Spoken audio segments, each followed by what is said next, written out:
భగవద్బంధువులందరికీ నమస్కారం. Hindu pair channel కి స్వాగతం. సంపూర్ణ కార్తీక మహాపురాణము 19వ రోజు పారాయణము, సప్తమాధ్యాయము. నారదుడు చెబుతున్నాడు, పృథుభూపాల, కార్తీక వ్రతస్థుడైన పురుషుడు పాటించవలసిన నియమాలను చెబుతాను, విను. ఈ వ్రతస్థుడు మాంసము, తేనె, రేగుపండ్లు, నల్ల ఆవాలు, ఉన్మాదకాలను భుజించకూడదు. పరాన్నభుక్తి, పరద్రోహం, దేశాటనలు త్యజించాలి. తీర్థయాత్రలు మాత్రం చేయవచ్చు. దేవ, బ్రాహ్మణ, గురు, రాజులను, స్త్రీలను, గోవ్రతస్థులను దూషించకూడదు. అవిసె నూనెను, నువ్వుల నూనెను, విక్రయాన్నమును, నింద్య వ్యంజన యుక్త భోజనమును, దూషితాహారమును విసర్జించాలి. ప్రాణి సంబంధిత మాంసచూర్ణాలను, ఆమ్ల సంబంధితాలైన నిమ్మకాయలు, కొర్రల వంటి హీనధాన్యాలను, చద్ది అన్నాన్ని స్వీకరించకూడదు. మేక, గేదె, ఆవు వీటి పాలు తప్ప మరే ఇతర ప్రాణుల ఆమిష సంబంధ క్షీరాలను స్వీకరించకూడదు. బ్రాహ్మణులచే అమ్మబడే రసాలను, భూజాత లవణాలను విసర్జించాలి. రాగి పాత్రలలో ఉంచిన పంచగవ్యం, చిన్న చిన్న గుంటలలో ఉండే కుళ్ళు, దైవానికి నివేదించబడని అన్నం, ఈ 3 మాంసతుల్యాలుగా చెప్పబడుతున్నాయి కనుక వాటిని విసర్జించాలి. బ్రహ్మచర్యాన్ని, భూశయనాన్ని పాటించాలి. ఆకులలోనే భోజనం చేయాలి. 4వ జామున భుజించడమే శ్రేష్టం.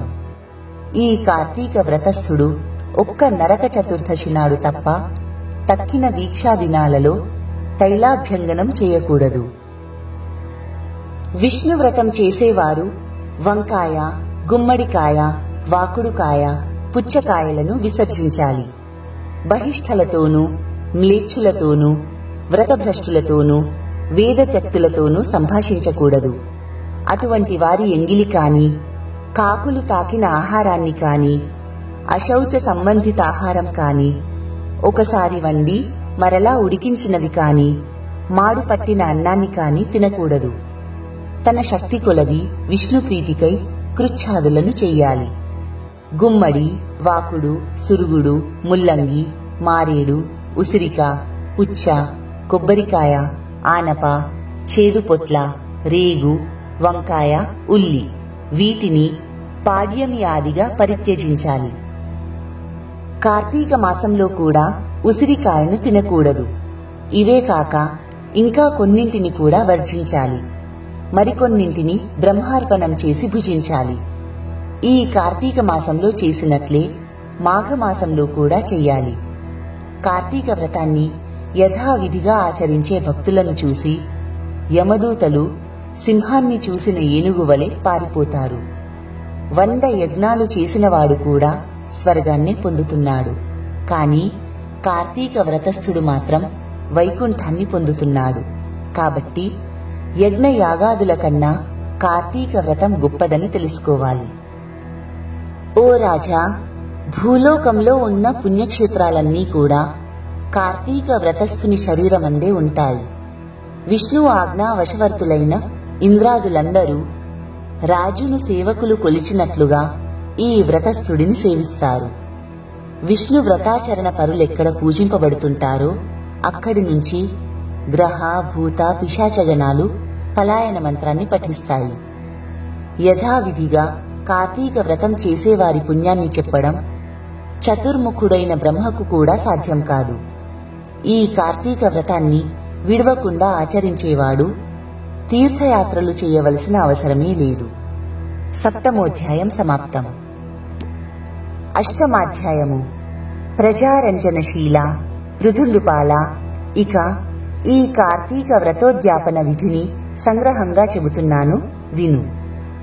విష్ణు ప్రీతి కోసము, వ్రత సాఫల్యత కోసము కార్తీక శుద్ధ చతుర్దశి నాడు వ్రతస్థుడు ఉద్యాపనం చెయ్యాలి.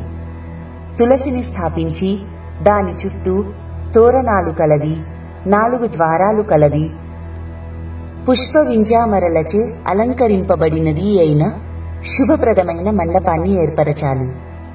4 ద్వారాల వద్ద సుశీల, పుణ్యశీల, జయ, విజయులనే నలుగురు ద్వారపాలకులను మట్టితో ఏర్పరిచి వారిని ప్రత్యేకంగా పూజించాలి. తులసి మొదట్లో 4 రంగులు గల ముగ్గులతో సర్వతోభద్రం అనే అలంకారాన్ని చెయ్యాలి. దానిపై పంచరత్న సమన్వితము, నారికేల సంయుక్తము అయిన కలశమును ప్రతిష్ఠించి శంఖ చక్ర గదా పద్మధారి పీతాంబరుడు లక్ష్మీ సమేతుడు అయిన నారాయణుణ్ణి పూజించాలి. ఇంద్రాది దేవతలను ఆయా మండలాలలో అర్చించాలి. శ్రీ మహావిష్ణువు ద్వాదశి రోజున నిద్రలేచి త్రయోదశి నాడు దేవతలకు దర్శనమిచ్చి చతుర్దశి నాడు పూజనీయుడై ఉంటాడు కనుక మానవుడు ఆ రోజున నిర్మల చిత్తుడై ఉపవాసముండి విష్ణు పూజను విధి విధానంగా ఆచరించాలి.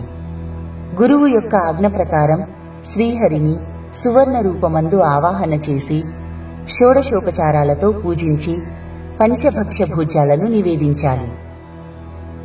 గీత వాద్యాది మంగళధ్వనులతో ఆ రాత్రి సేవించుచూ ఉండి మరునాడు ప్రాతకాల కృత్యాలు నెరవేర్చుకుని నిత్యక్రియలను ఆచరించాలి. పిదప నిష్కల్మశాంతరంగుడై హోమం చేసి బ్రాహ్మణ సమారాధన చేసి యథాశక్తి దక్షిణలనియ్యాలి. ఈ విధంగా వైకుంఠ చతుర్దశి నాడు ఉపవసించినవాడు, విష్ణు పూజ చేసినవాడు తప్పక వైకుంఠాన్ని పొందుతున్నాడు. ఓ బ్రాహ్మణులారా, మీరు సంతోషించుట చేత నేను విష్ణు అనుగ్రహమును పొందెదనుగాక. ఈ వ్రతాచరణ వలన గత 7 జన్మలలోని నా పాపములు నశించునుగాక. నా కోరికలు తీరునుగాక. గోత్ర వీధి స్థిరమగునుగాక అని బ్రాహ్మణులను క్షమాపణ కోరాలి. వారి చేత తథాస్తు అని దీవింపబడి దేవతోద్వాసనలు చెప్పి బంగారపు కొమ్ములతో అలంకరించబడిన గోవును గురువుకు దానమియ్యాలి. అటు తరువాత సజ్జనులతో కూడినవాడై భోజనాదులు పూర్తి చేసుకోవాలి. శ్రీ పద్మపురాణాంతర్గత కార్తీక మహాత్మ్యమందలి 7వ మరియు 8వ అధ్యాయములు సమాప్తం. 19వ రోజు పారాయణం సమాప్తం. స్వస్తి.